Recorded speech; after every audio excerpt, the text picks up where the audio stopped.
Hello everyone. Well, when this video airs tomorrow, that's New Year's Eve. All kinds of sites are showing us what happened in 2023. Shows the people who died, the celebrities that they've chosen. A lot more people have died than the celebrities, but they get top billing. It's cold out here. I'm going to zip this up a little bit more. There's a little bitty breeze, which is taking about 3 or 4 degrees off the already cold temperature. So you can go watch those if you want, but we're not supposed to look back. Now, it's not the physical part of turning around and looking back that gets you in trouble. It does for me a little bit because my neck, I've got 2 vertebrae that are fused and I can't turn my neck any further, so I got to turn my whole body. But most people, when they look back, are looking back the way Lot's wife did. She didn't just turn and look back. She turned longingly back. She didn't want to leave. Now, Lot was being obedient to the angels, and we're getting out, and we're going to look at that a little bit in Genesis. We're going to look at some other verses about not looking back. Either we're not supposed to look back, or God will bar the way. If you remember when the Israelites left Egypt, they got a good head start because there was probably 1 million of them. They had to get across the Red Sea. But then Pharaoh, once again, had a change of heart, which he did through all the plagues. And he sent his army after them.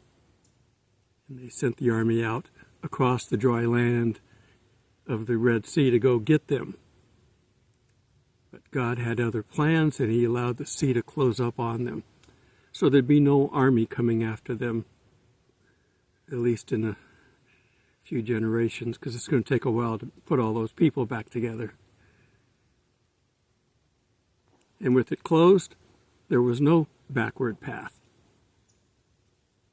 Throughout the early wanderings, many of them wanted to go back, but there was no easy way back. Learn from your past and take the knowledge forward and don't look back. Okay, we're going to start in Genesis 19:17. And we're talking about these are the people of Lot after they fled, okay? Sodom and Gomorrah. So it came to pass when they had brought them outside of Sodom and Gomorrah, that he said, "Escape for your life.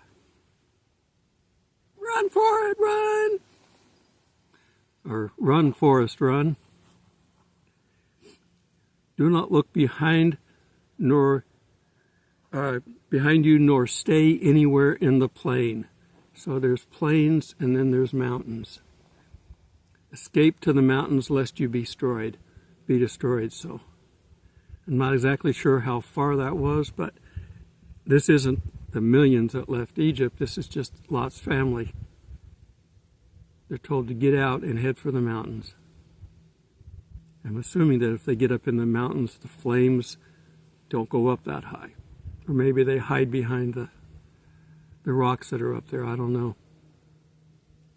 It had to be an amazing sight to see a whole city destroyed by fire and brimstone. All the people in it died. God gives people chances. And Lot was there, maybe as an example, to see what he could do. But he got to where he didn't do anything but be a part of it.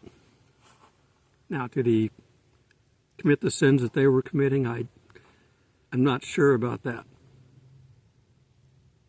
I don't think so, because his daughters were still virgins as he offered them to the people coming to spare the angels. The angels could take care of themselves.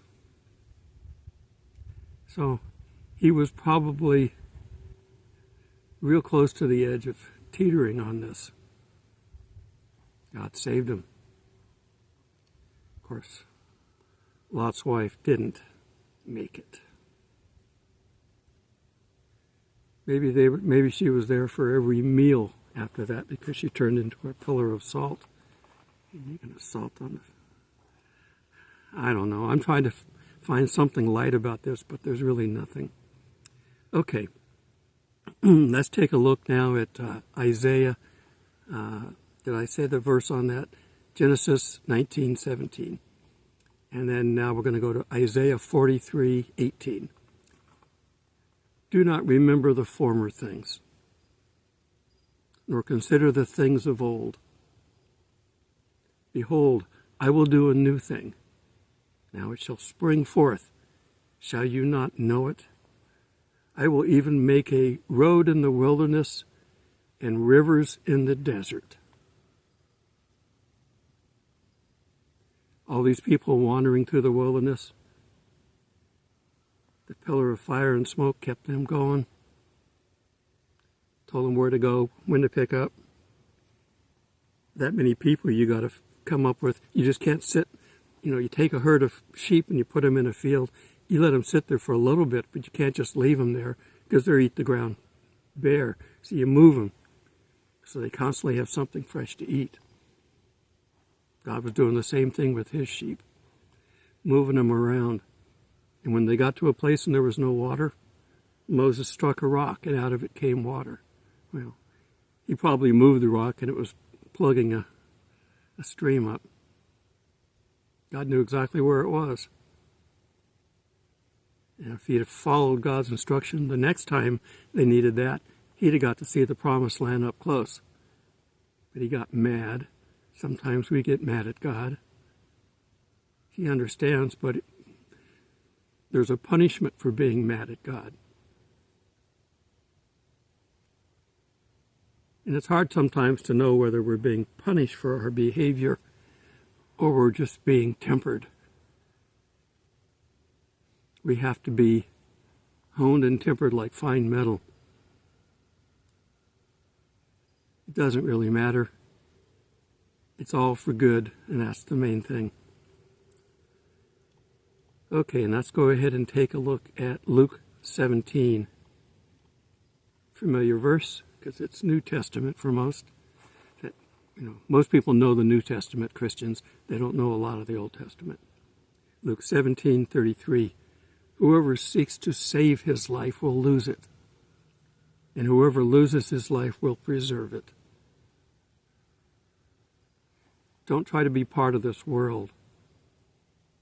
Be part of where we're going. God will supply everything that we need to get the job done, including strength, knowledge, whatever it takes. If you don't know it, it's like the Matrix. Can you teach me how to fly a helicopter? Right away. And they plug it in and she learns how to fly a helicopter. Now, it's not quite that well. I wish it was. But if you had to figure out how to fly a helicopter, you would figure it out. Most people don't need that general knowledge. Okay, now what we're going to do is we're going to take a final look at a final message. John 14:1. I'm hearing voices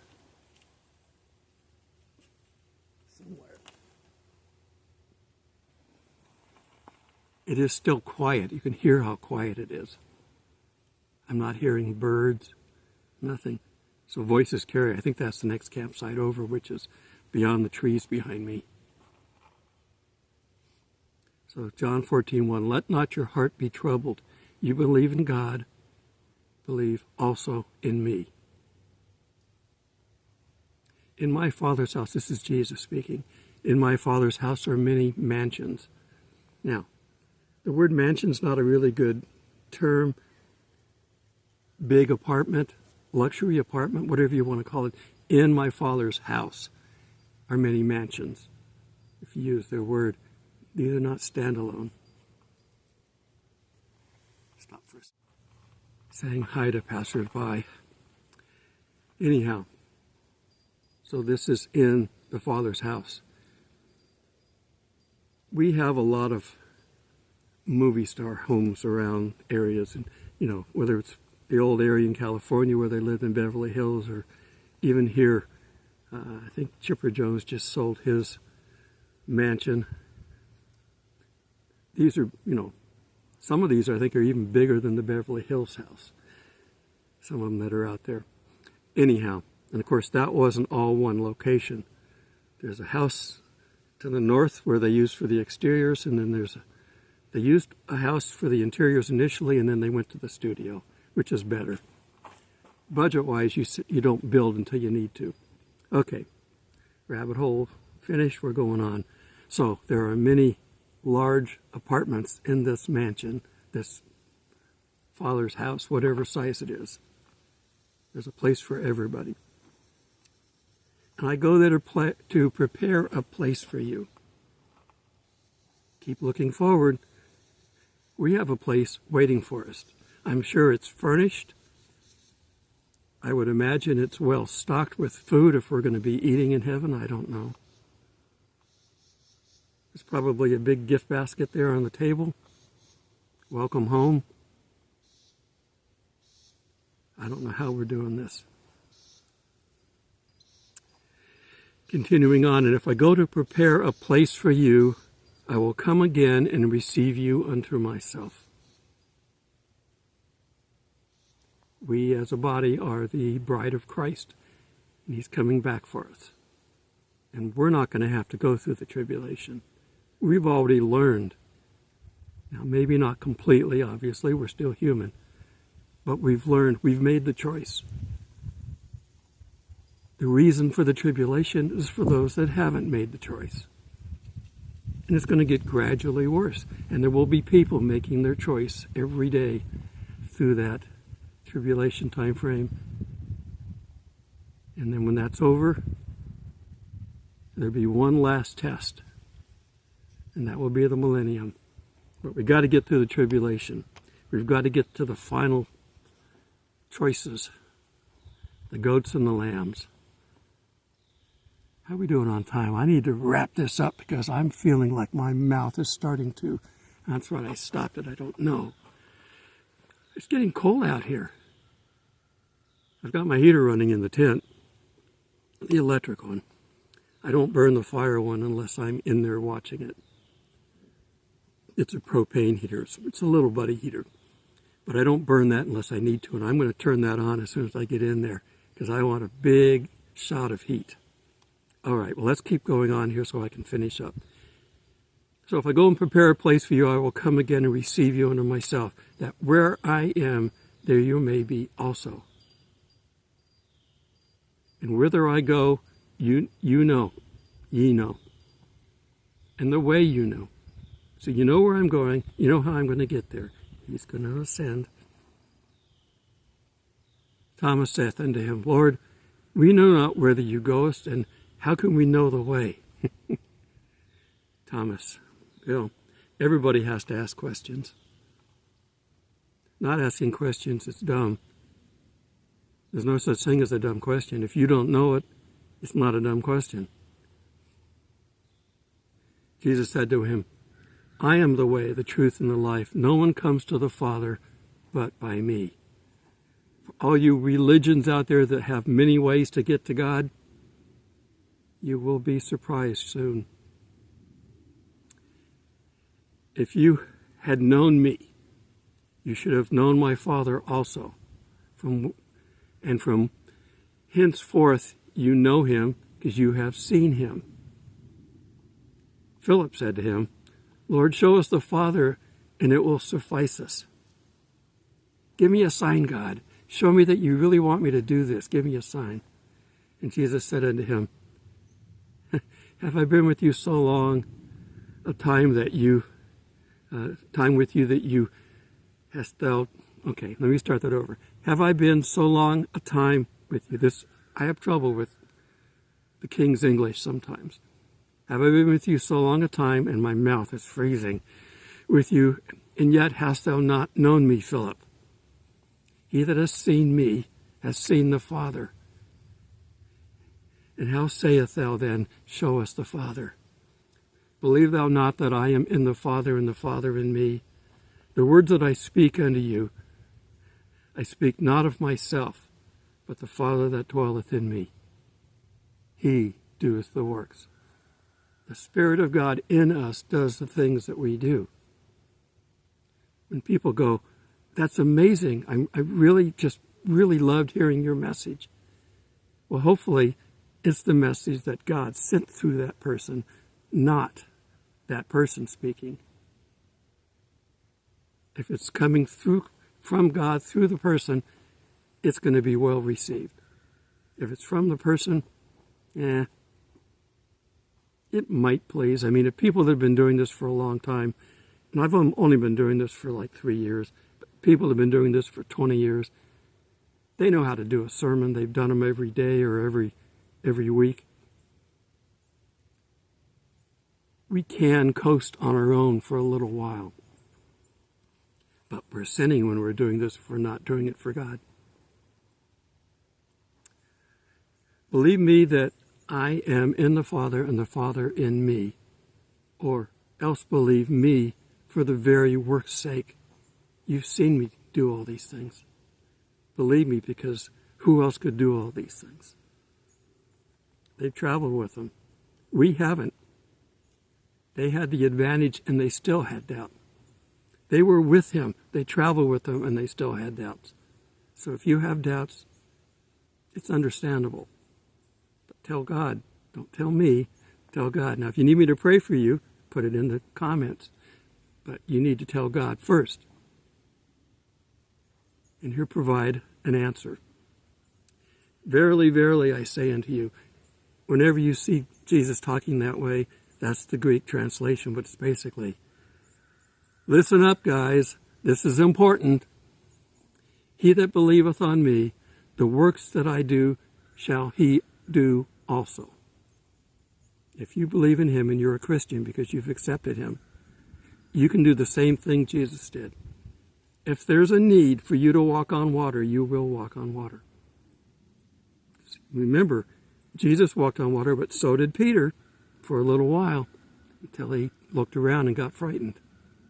So, normal humans can do the things if Jesus is in us to guide us into that. If it's important, if it's for the glory of God, it will happen.